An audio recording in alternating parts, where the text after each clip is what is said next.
کسی کو اس بات کا پتہ ہی نہیں ہے کہ کس چیز کا گناہ زیادہ ہے، روزہ توڑنے کا یا کسی کا دل توڑنے کا۔ ایک بڑے دیندار بزرگ جن کا نام منصور تھا کہتے ہیں کہ میں نے رمضان سے پہلے کچھ نفلی روزے رکھے ہوئے تھے، اور کہتے ہیں کہ میں مسجد کے سامنے سے گزر رہا تھا کہ میں نے دیکھا کہ کچھ لوگ کوڑے کے اندر سے کھانا اٹھا کے کھا رہے تھے، اور ان کو لیپر کی بیماری تھی۔ اس دور کے اندر اگر کسی کو لیپر کی بیماری ہوا کرتی تھی، لوگ اس سے دور رہا کرتے تھے، ان کے قریب نہیں جاتے تھے۔ تو ان میں سے کسی ایک نے ان بزرگوں کو کہا کہ کیا آپ ہمارے ساتھ بیٹھ کے کھانا پسند کریں گے، ہماری دعوت قبول کریں گے؟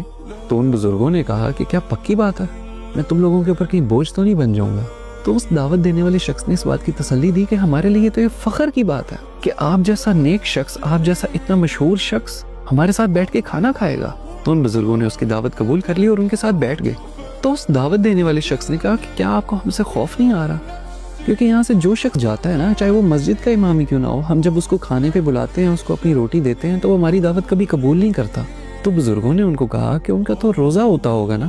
تو اس دعوت دینے والے شخص نے کہا کہ آپ تو اتنے دیندار شخص ہیں، آپ تو ہر وقت اللہ اللہ کرتے رہتے ہیں، تو کیا آپ کا روزہ نہیں ہے آج؟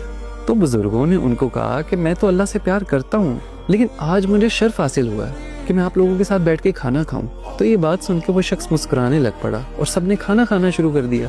کچھ دیر بعد اذان ہوگی، وہ بزرگ اٹھ پڑے اور سب سے اجازت مانگی کہ مجھے اجازت دے، میں جانا چاہتا ہوں۔ تو ان سب دعوت دینے والوں نے بڑی خوشی کے ساتھ ان کا شکریہ ادا کیا کہ آج آپ نے ہمارے ساتھ بیٹھ کے کھانا کھایا، ہم تو بڑے خوش ہیں۔ تو یہ بات سننے کے بعد وہ بزرگ مسجد چلے گئے، نماز پڑھی، نماز کے بعد دعا کی کہ اللہ تعالیٰ آپ کا بہت بہت شکریہ کہ آپ نے مجھے آج موقع دیا میرے روزے کو قبول کرنا۔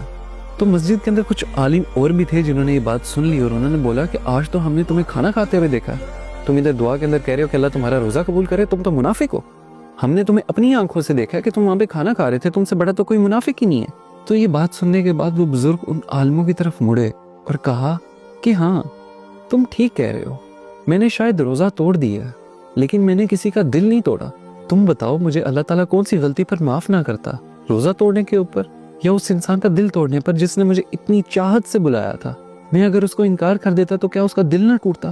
میں کسی کا دل توڑ کے روزے حشر اللہ کے سامنے کیسے کھڑا ہوتا؟ تو تم مجھے بتاؤ کہ اللہ کس چیز کی معافی دے دے گا، روزہ توڑنے کی یا کسی کا دل توڑنے کی؟